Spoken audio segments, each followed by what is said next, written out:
내 이름은 이주인 시게오. 질서를 등지고 서서 무법, 그 안에서 정의를 관철시키는 어둠에 깃들어 사는 남자다. 전부터 이미 여러 차례 언급했던 거지만 이번 건은 증거 불충분으로 피고인에게 무죄를 선고합니다. 그럴 수가. 이 나라의 사법은 피해자보다 가해자의 인권을 중시하는 경향이 있다.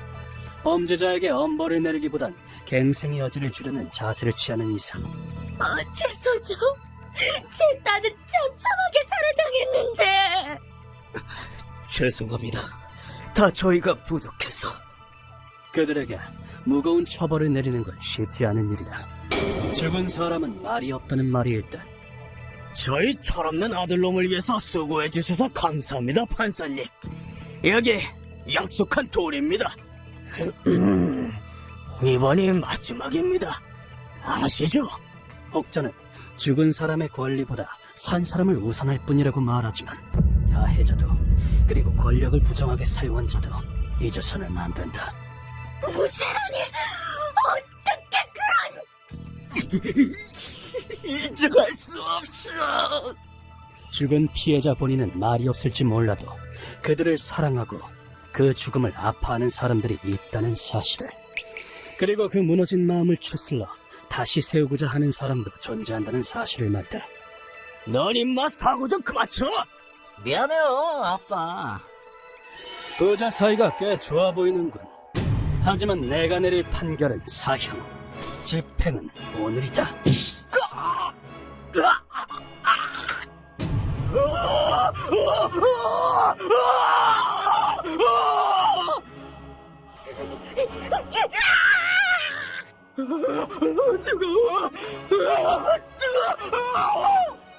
시답잖은 간개나 부리는 머릿더위 불태워버리는 게 이 세상을 위한 일일 듯 싶은데, 법이 심판하지 못한다면 무법으로 다스리는 것, 그것이 바로 이 고문 소믈리에 이주인 시게오의 사명이다. 이런 일을 생업으로 하기 때문인지 내 곁엔 항상 마음의 원한을 품은 자들이 찾아온다. 앉으시죠. 감사합니다. 언뜻 보기엔 온화한 성품의 숙녀처럼 보이는 오늘의 의뢰인. 그럼 어떤 일로 찾아오셨나요? 저희 딸의 목숨을 앗아간 것도 모자라 그 이름까지 더럽힌 괴물 같은 자식을 죽여줬으면 합니다. 하지만 그 사나운 눈동자가 그녀의 분위기를 순식간에 바꿔놨다. 병으로 일찍이 남편과 사별한 그녀에겐 여자 홀몸으로 키워낸 히토미라는 딸이 있었다고 한다. 또 거기 가는 거야? 다들 내가 오기만 기다리고 있을 거라. 그녀는 노숙자들을 지원하는 MPO 법인에서 일하고 있었다고. 의뢰인은 부모이기에 결혼 정년기에 들어선 딸이 걱정됐지만, 나 말이야, 어려운 사람들을 위해서 일하고 싶어, 엄마. 그러니? 눈을 반짝이며 그렇게 말하는 딸의 모습에 차마 포기하라고는 말할 수 없었다고 한다. 하지만 그런 그녀에게 어느 날 불행이 찾아오는데, 저기 괜찮으세요? 배고파. 사건은 그녀가 퇴근 후 집으로 돌아오는 길에 젊은 노숙자에게 말을 건 것에서부터 시작됐다. 근무 시간은 아니었지만 평소 노숙자들을 위해 일하던 그녀는 그를 못 본 척 지나갈 수 없었고,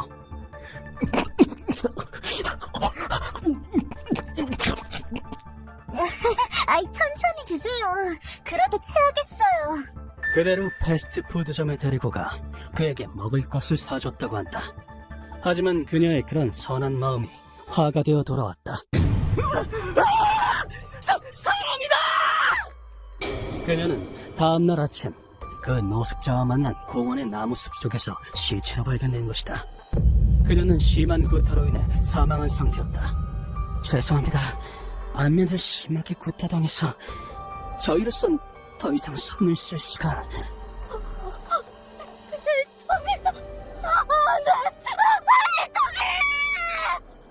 특히 두개골이 함몰되어 의뢰인은 그녀의 딸이 화장될 때까지 딸의 다리 외에는 볼 수 없었다고. 한편 가해자는 감시 카메라에 찍힌 탓을 뭐야! 내가 때는 증거라도 있어! 가만히 있어, 이 개자식아! 토미 씨의 사체 발견 날로부터 얼마 지나지 않아 체포되었다. 체포 후 몇 달 뒤 의뢰인은 재판에 출석했지만 그 여자 전 세계 내가 사랑하는 아내를 생매장에서 죽인 범인이라고! 뭐라고? 난 내 아내의 복수를 한 것뿐이야! 그곳에서 들은 건 도저히 믿기 힘든 말도 안 되는 범행 동기였다. 하지만 이 발언으로 믿을 수 없는 판결이 내려진다. 피고는 범행 당시 심신미약으로 인해 법적 책임 능력이 없는 것으로 판단됩니다. 따라서 형법 제39조에 의해 무죄를 선고하는 바입니다. 그에게 무죄 판결이 내려진 것이다. 이 판결은 의뢰인에게 있어 도저히 받아들일 수 없는 판결이었다. 잠시만요, 사모님. 공소하면 아직 기회는... 죄송합니다. 하지만 더는 이 법이라는 걸 믿을 수 없을 것 같아요. 하지만 그보다 그녀에게 더 크게 다가온 건 사법제도 그 자체에 대한 실망이었다. 그렇게 그녀는 공소를 포기했다. 하지만 재판에서 느낀 정체를 알 수 없는 위화감. 분명 그 남자 뭔가 숨기고 있어. 그녀는 탐정은 물론 뒷세계 사람까지 쓸 수 있는 방법이란 방법은 모두 동원해 범인의 뒤를 쫓았다. 그로부터 2년 뒤 그녀의 집념이 결실을 맺은 것인지 드디어 범인에게 닿을 수 있었다. 드디어 찾았어. 의뢰인은 가해자가 눈치채지 못하도록 그의 근처에 자리를 잡았다. 근데 너도 참 대단하다. 미친 척해서 무죄 판결을 받아내다니. 대단하긴! 야, 난 그냥 변호사가 하는 대로 한 거야. 게다가 18개월이면 1년 반인데 어떻게 그렇게 빨리 나온 거야? 나 무죄 떴잖아. 무죄인데 당연히 증상이 없어지면 입원해 있을 이유도 없는 거지. 의뢰인은 당장이라도 그를 죽이고 싶은 마음이 들었지만 필사적으로 참았다. 근데 그 여잔 왜 죽였냐? 너한테 밥도 사줬다면서. 짜증나게 지가 뭐라도 된 것처럼 굴잖아. 그래서 죽을 때까지 신나게 돌로 찍었지. 지금 그를 덮친다고 해도 되려 당하기만 할 뿐이라는 걸 그녀도 모르지 않았으니까. 그리고 그녀는 이 사실을 경찰에게도 알리지 않았다. 경찰은 안 돼. 또 흐지부지 될 게 뻔해. 더 이상 사법에 기댈 수 없게 된 상황에서 딸의 복수를 할 수 있는 건 자기 자신뿐이라고 생각한 것이다. 그래서 제게 오시게 된 거군요. 네, 당신이라면 제 딸의 억울함을 풀어주실 수 있다고 들었어요. 그렇군. 사건의 전말에 대해선 충분히 들었다. 모든 이야기를 마치자 그녀는 자리에서 일어나 제발 부탁드립니다. 그 남자에게 저를 상응하는 벌을 내려주세요. 바닥에 엎드려 나를 향해 머리를 숙였다. 제 딸의 선한 마음을 짓밟고 그 목숨까지 앗아간 남자가 아무런 벌을 받지 않는다니 전 도저히 용서할 수가 없어요. 그건 사랑하는 사람을 잃은 또 굳게 믿던 것에 배신당한 사람의 처절한 울부짖음이었다. 그런 그녀가 한 줄기 희망을 찾아 내게 내민 손을 내치는 짓 따위 할 수 있을 리가 없었다. 잘 알겠습니다. 이번 의뢰 받아들이죠. 정말 감사합니다. 법의 눈을 속이고 도망친 악인을 벌하는 것, 그것이 바로 고문 소믈리에의 사명. 다른 사람의 선의를 짓밟은 것도 모자라 법을 악용해 죄를 면하려고 하다니.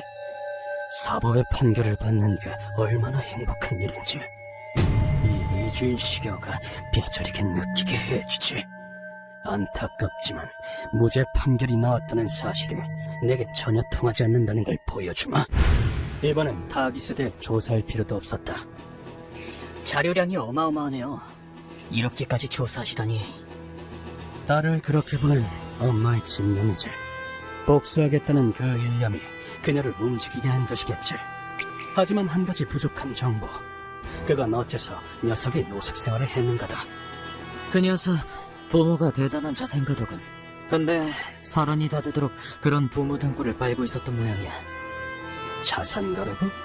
나는 그 정보를 얻기 위해 정보상 고다이에게 의뢰했다. 전혀 일할 생각도 없는 녀석한테 질린 부모가 녀석을 집에서 내쫓은 거지. 집에서 쫓겨나면 정신을 차릴 거라 생각했나 보군. 그런데 그런 기대와는 달리 녀석은 노숙자가 되기 선택한 거지. 일하는 건 지는 거라네 뭐라네 하면서 말이야. 그리고 이번 사건이 발생한 거지. 지금은 결국 원래대로 부모한테 받은 돈으로 생활하고 있어. 심지어 부모도 두 손 두 발 다 들었는지 돈도 쓰고 싶은 대로 쓰게 냅두고 있다더라고. 고역질나는 이야기군. 뭐 이런 놈이. 도움의 손길을 내민 여성을 죽이고 자기 혼자 태평하게 잘 살고 있더니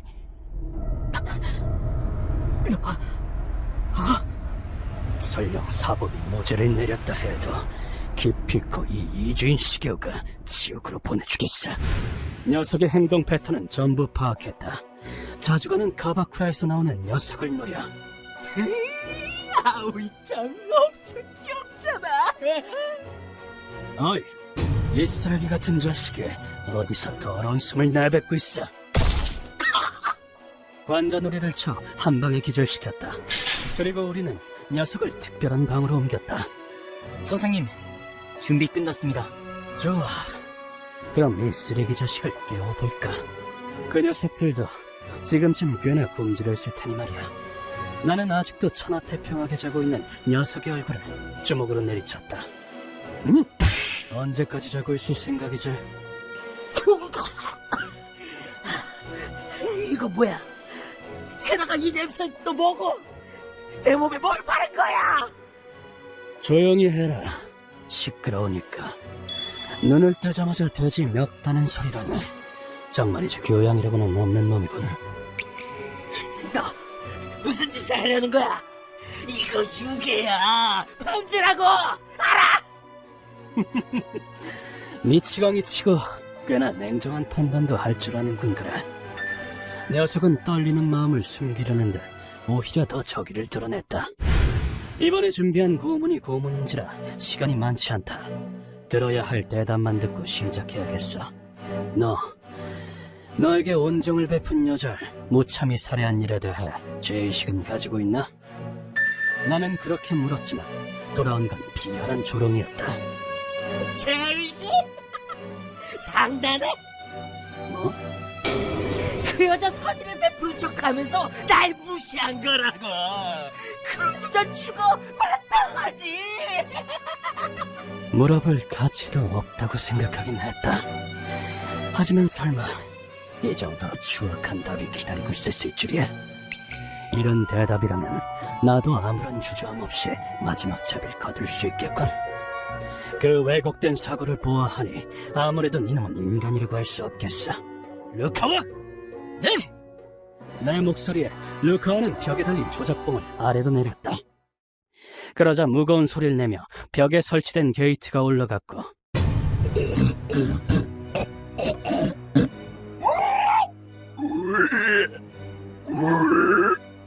그 너머에서 모습을 드러낸 건 거친 콧바람과 함께 침을 흘리는 돼지물이었다. 맹수라도 튀어나올 거라 생각했는지 돼지를 본 순간 녀석은 안도의 미소를 지었다. 돼지 따위로 뭘 할 생각인데? 왜? 돈가스라도 해먹을 생각인가?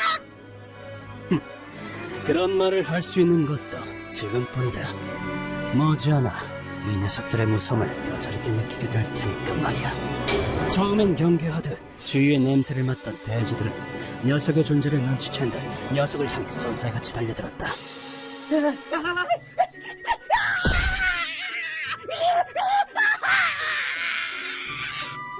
그러고는 녀석의 정강이를 물어뜯기 시작했다.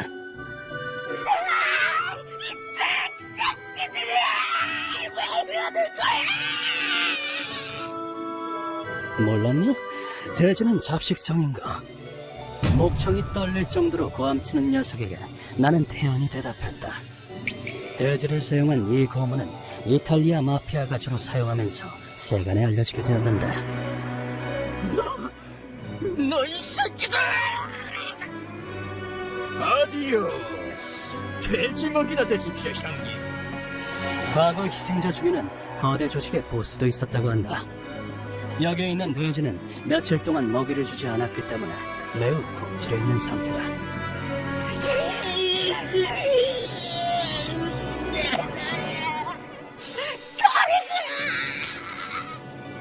어때? 돼지 먹이가 된 기분이.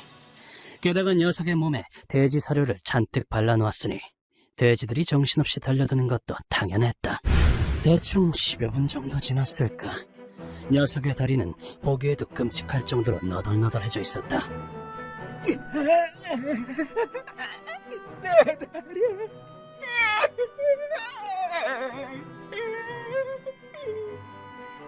어이, 나에게 마지막 기회를 주도록 하지. 살고 싶나? 살려줘! 제발 살려줘! 그런 상황에서 녀석에게 달콤한 제안을 하자 녀석은 덥석 물어왔다. 그때 루카와가 내게 말을 걸었다. 선생님, 이 남자는 제 부모님의 원수입니다. 부모님의 원한을 풀 수 있게 해주세요. 응? 그게 무슨 말이지, 루카와? 알아듣기 힘든 말을 하는군.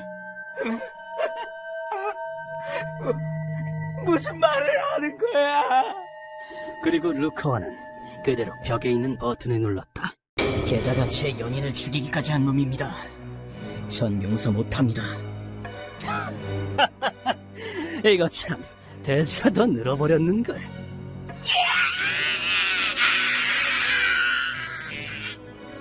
돼지가 이렇게 많아서야 배까지 다 뜯어먹히겠어. 미안하지만 이 친구 심신미약 상태인 것 같은데 버튼을 누르긴 했어도 이 친구를 탓할 수는 없는 거잖아. 안 그래? 그럴 말이라고! 지금 장난해! 이건 네가 할 말은 아니지. 잘 들어. 심신미약자란 본디 선악의 판단이 서지 않는 상태의 사람을 말한다. 자신이 무슨 짓을 저지른 건지 이해하지 못하기 때문에 죄의식조차 없지. 하지만 언젠가 정신이 돌아온다면 자신이 한 행동의 무게를 깨달아 뉘우치고 그때 유족과 마주하길. 사법은 그걸 기대하며 이런 판결을 내리는 거다. 그런데 이 녀석은 말도 안 되는 이유로 죄 없는 여자를 죽이고 사법 그리고 유족까지 모독했다. 넌 살아있을 자격이 없어. 그로부터 한나절 정도 방치한 뒤에 상태를 보러 가보니 녀석은 이미 숨이 끊어진 뒤였다. 대단하네요. 동물의 전학성을 다시 한번 느낄 수 있는 부분이지. 돼지도 이 정도인데 고대 사자굴에 넣는 형벌은 얼마나 더 끔찍했을지. 그렇게 의뢰인의 원한은 풀 수 있었지만 그렇다고 해서 죽은 이가 살아 돌아오진 않는다. 의뢰 완료했습니다. 하지만 과거에 매인 그녀의 마음이 조금이라도 풀어졌다면 내 행동도 의미를 가질 수 있겠지.